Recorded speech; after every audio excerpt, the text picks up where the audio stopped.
Com relação a essa proposta dos esquemas encurtados e orais, quando nós tivermos disponíveis essas novas medicações, com relação a TB sensível, né? Um encurtamento aí do tratamento com esquema isoniazida, rifampicina, moxifloxacina, presinamida, 4 meses. Deve ser dada prioridade a qualquer um dos dois regimes de TB, de MDR, resistência à rifampicina ou pré-XDR de 6 meses, ou BPAL-M ou BDL-LXC, que é aquele esquema mais abrangente, pela possibilidade mais abrangente em cobertura, né? Pela possibilidade de poder recomendá-lo em todas as populações, talvez no futuro próximo, ou seja, seria melhor optar por esse esquema, né? O 6-bedaquilina, delamanida, levofloxacina e clofazimina. Com esses regimes de 6 meses para MDR, resistência à rifampicina, né?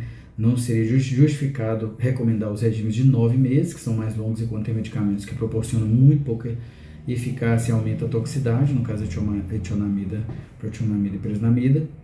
Com esses esquemas, os esquemas longos só seriam justificados em casos muito excepcionais, como TB, XDR ou falha desses esquemas encurtados, né?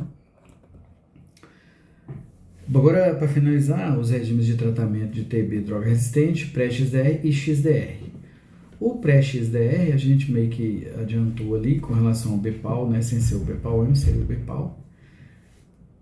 Né, como sempre, a busca por esquemas encurtados, né? Mas no caso TB pré-XDR, a gente tem os encurtados e os alongados. Nessa opção teremos os dois, né? E os esquemas individualizados para TB e XDR, com padrões ainda mais extensos de resistência. Tratamento da TB pré-XDR e XDR com relação aos esquemas padronizados orais, no caso teríamos mais os esquemas encurtados, no caso da pré-XDR, que é resistente à fluoroquinolona, né? Que seria o esquema BPAL. O estudo que validou um estudo publicado no New England, 2 de março de 2020, falando dos regimes de 6 meses com bedaquilina, predominante linezolida, que eu falei mais cedo, 90% de resultados favoráveis. Esse regime pode ser usado sem amoxicilloxacina em caso com resistência documentada à fluoroquinolona, no caso a pré-XDR.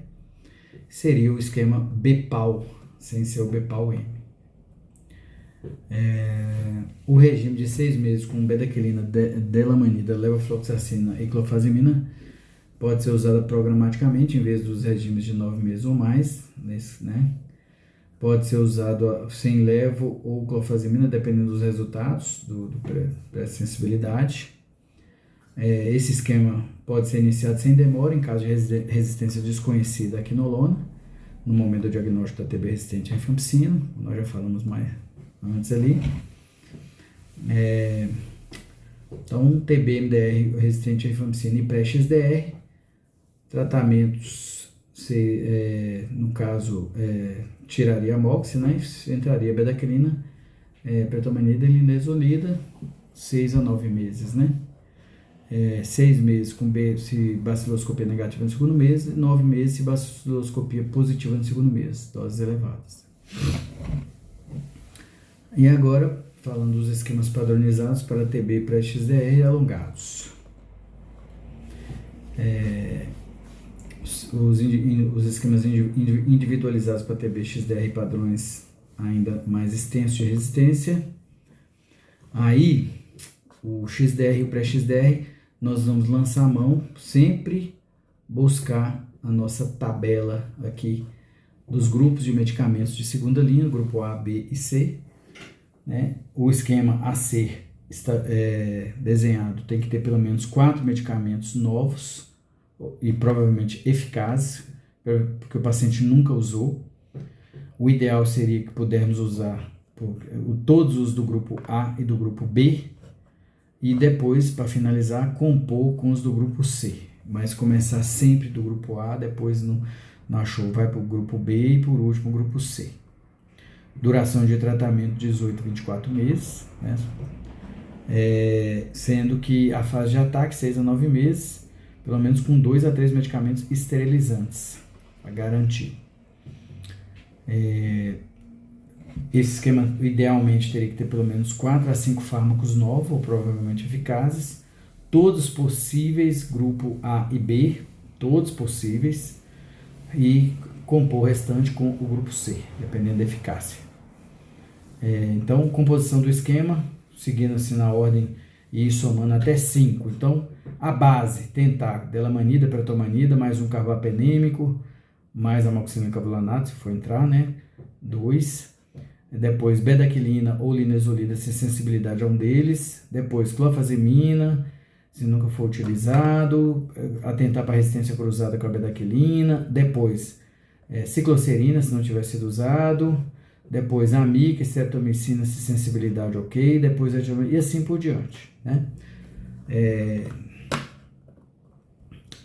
E aqui, para finalizar, tem um fluxograma bem abrangente aqui, que praticamente inclui tudo que nós falamos aqui.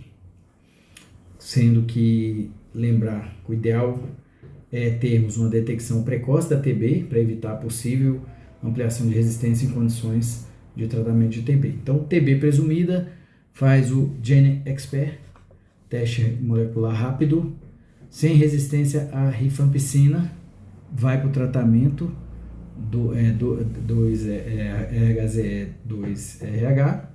Segundo mês, BAR positivo, faz um teste molecular, não tem resistência à rifampicina, né?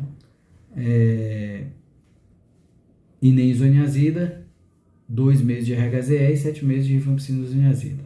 Monoresistência à isoniazida, 6 a 9 meses de RHZE, né? Segundo mês, resistente à rifampicina ou TB-MDR, passa para o esquema de tratamento MDR, BPAL-M e tal.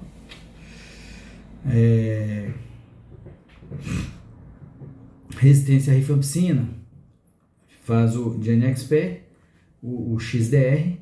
Não resistência à fluoquinolona, faz o BPAL-M. Pré-XDR, resistência à quinolona, vai no esquema BPAL, né? Ou o outro esquema que eu falei, e o XDR individualizado. Então é isso, gente. Aqui eu vou finalizar só falando rapidamente sobre o papel da cirurgia. Tem alguns estudos, né? Tem estudo aqui de 2012 mostrando meta-análise de 24 estudos de comparação revelou uma associação significativa entre cirurgia e sucesso no tratamento em comparação com intervenções não cirúrgicas. As análises de subgrupos mostraram que os resultados cirúrgicos favoráveis foram associados com a maior resistência aos medicamentos. Conclusões: embora os resultados sugerem que a intervenção cirúrgica está associada com resultados bem-sucedidos do tratamento em pacientes com TB resistente a medicamentos, não há provas suficientes para recomendar a cirurgia mais quimioterapia com terapia única. Com quimioterapia única, para avaliar os danos potenciais da cirurgia e para determinar as condições ideais para a cirurgia. São necessários estudos controlados para avaliar a melhor eficácia da cirurgia e para investigar outros aspectos contextuais. O papel da cirurgia na TB-MDR só pode ser indicado se não existem 3 medicamentos disponíveis, que é muito raro hoje em dia. A lesão tem que ser localizada, também muito raro. E existe suficiente reserva respiratória, muito raro também. Mesmo assim, se for para cirurgia, a gente tem que considerar a elevada morbidade, mortalidade, e não se consegue a esterilização das lesões. É uma indicação excepcional na pré-XDR e na XDR. Okay? Em pacientes com TB, RR ou TB-MDR, a ressecção pulmonar parcial seletiva, lobectomia ou ressecção em cunha, pode ser utilizada ao mesmo tempo que o regime quimioterápico de tratamento. E é isso, gente. Muito obrigado. Ficou meio extenso as 2 aulas, né? Infelizmente. As 2 aulas ficaram um tanto quanto extensas, mas eu quis passar, assim, de forma, né, pelo menos resumida, o curso de uma semana, praticamente citar tudo que foi dito lá. Então acabou que ficou 2 aulas um pouco extensas, mas eu acho que o pessoal, como eu vou disponibilizar elas, talvez o pessoal assista com calma depois e vai pro material que eu mandei no grupo, né? Que tá bem mais detalhado lá e tá praticamente toda a aula do professor Camineiro lá e o material suplementar que ele passou, tá bom? Um abraço.